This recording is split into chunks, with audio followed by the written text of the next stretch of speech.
अच्छा, आप इनकी रिलेशन मदर हैं। ओके जी। अब तक अपने बेटे की बीमारी के बारे में क्या जानते हैं?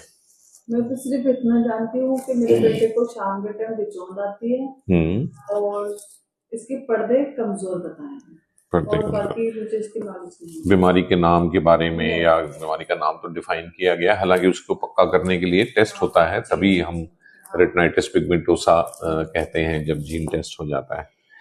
आरव, स्कूल जाते हो? नहीं। क्या करते हो सारा दिन? ट्यूशन जाता हूँ। है ट्यूशन? ट्यूशन में क्या पढ़ते हो?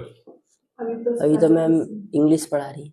इंग्लिश पढ़ा रहे हैं, तो उसमें एक एक सब्जेक्ट करके ही होता है कि चलो भाई इंग्लिश लैंग्वेज पढ़ लें? और मोबाइल कैसे चलाते हो? मोबाइल क्या देखते हो मोबाइल में? क्या दिखता है उसमें?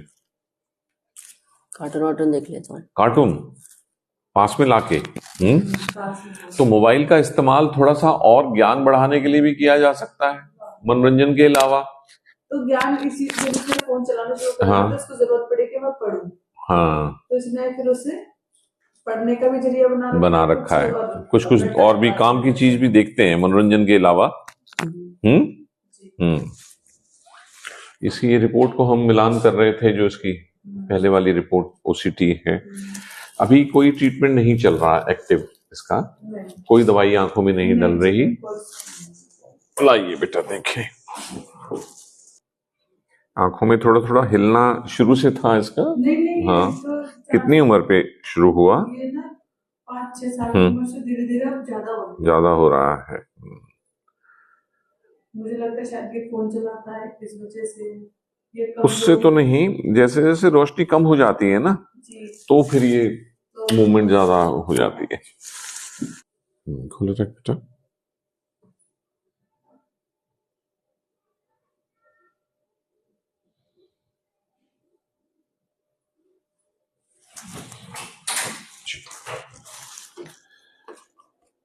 तो अब आपको बिल्कुल सच सच सब चीजें समझनी है क्या है।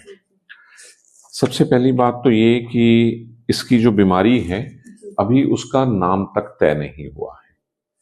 कोई ऐसी 9000 बीमारियां होती हैं जिनमें से कोई एक बीमारी इसको है और अभी तक उसका नाम नहीं पता। ठीक है। ये रेटिनाइटिस पिगमेंटोसा जैसी बीमारी लग रही है, और रेटिनाइटिस पिगमेंटोसा ही 3000 तरह की होती है। उनमें से 159 तरह की रेटिनाइटिस पिगमेंटोसा कॉमनली इंसानों में पाई जाती है, बाकी 2500 जो है वो बहुत कम विरले में पाई जाती है। तो 1 से लेके 159 तक के आरपी को नंबर दिया गया है। भाई ये आरपी 1 है, इसमें ये होगा।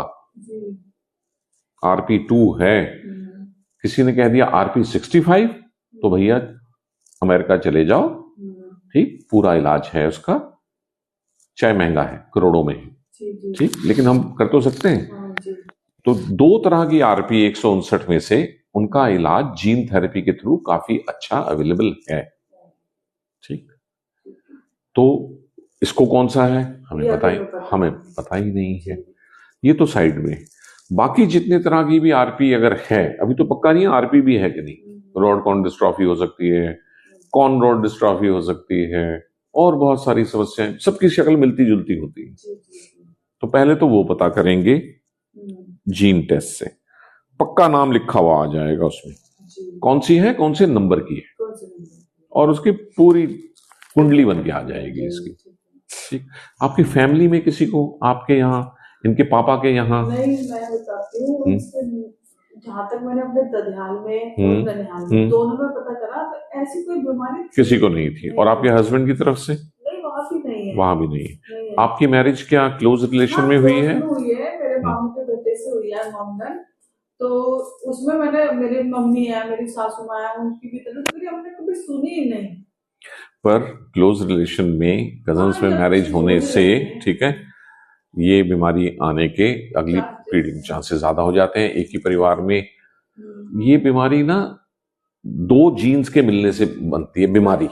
इसको 2 जीन्स मिल गई, एक आपसे, एक इसके पापा से। ये 2 जीन्स अगर आपकी शादी आपके कजन से ना हुई होती तो जो जीन आप में एक खराब है उसका दूसरे व्यक्ति में होना बहुत विरला होता, लेकिन क्योंकि आप एक खानदान से ताल्लुक रखते हैं इसलिए वो उतना विरला नहीं था। आप समझ पा रहे हैं ना? मतलब बड़ा रेयर होता है कि इतनी, अमेरिका ना 9,000 तरह की रेटिनाइटिस होती है, उसमें से जिसकी आपको 34 नंबर का आप में जीन हो और 34 नंबर का ही जिनसे शादी हो, वो तभी हो ज्यादा चांस तभी है जब फैमिली में हो, और वो आपकी फैमिली में कुछ कुछ लोगों में एक एक जीन चलती गई। एक जीन होने पे बीमारी नहीं होती, उसे हम कैरियर बोलते हैं। आप भी कैरियर हैं, इनके पापा भी कैरियर हैं, कैरियर को कोई तकलीफ नहीं। हाँ, कैरियर अपनी अगली पीढ़ी को दे सकते हैं। अब आपके पास 2 जीन्स हैं, उनमें से एक खराब, इनके पापा की 2 में से एक खराब, दोनों ने खराब खराब वाली जीन दे दी तो उसके पास 2 खराब हो गई। आपके और बच्चे हैं? नहीं, मेरे पास नहीं। एक ही बेटा। अगर और बच्चे होते तो ऐसा भी हो सकता था किसी बच्चे को आप भी ठीक वाली देते, इनके पापा भी, तो वो बिल्कुल ठीक बच्चा होता। यही है बेटा, एक ही है। ऐसे ही कैरियर भी पैदा हो सकते थे आपके बच्चे। एक जीन आपसे मिल जाती खराब वाली, उनसे ना मिलती, या उनसे मिल जाती और आपसे ना मिलती, तो तीनों चांस थे कि एक बच्चा जो हुआ वो बीमारी के साथ आता, या आपकी तरह कैरियर होता देखने में स्वस्थ, और एक होता कि ना तो बीमारी है ना आगे दे सकता है किसी को। तो ये बेसिकली है। तो यहां से तो हमें शुरू करना ही पड़ेगा। अब आगे का हिसाब किताब कि इसका जीन टेस्ट कराना है, पता करना है क्या बीमारी है। जब इसकी शादी की बारी आए तो रिश्तेदारी में मत करिएगा। एक चीज, बिना रिश्तेदारी के भी करें तो उस लड़की का जीन टेस्ट करवाइएगा। उस एक ब्लड टेस्ट ही तो है, समझते हैं ना? ये तो चाहना है ना कि अगली जनरेशन में कोई चांस ना हो बीमारी होने का। आपको तो ये सुविधा नहीं मिली, इसको तो मिलनी चाहिए ना। ये जानकारी का ये फायदा है। मैं समझ सकता हूँ, अभी तो हम अपोज कर रहे हैं। मैं समझ रहा हूँ, हाँ, कि इसको इंडिपेंडेंट, एक तो इंडिपेंडेंट बनाना पड़ेगा। ओके जी, ठीक, एक बार गले मिल, ऐसे सहजता से है, तो बहुत ही सीधा है, इसी वजह से। ठीक है, चिंता नहीं कर, अब धीरे धीरे धीरे धीरे जिंदगी में आगे बढ़ना है, आगे बढ़ना, और फर्क आएगा। तेरे को जो चाहिए ना, मदद चाहिए जो गैजेट्स की, और जिससे तो अपना टाइम भी बिता सके अच्छे से, तू सीख भी सके चीजें, ठीक है, और दुनिया में मदद कम मांगनी पड़ेगी। मुझे तो सबसे बड़ा फायदा ये दिखता है। इंसान का आत्मसम्मान जो है ना, बार बार कहने से आदमी प्यासा रह लूंगा यार, किसी को क्या कहूं, पानी पिला दे, उकता गए होंगे, है ना?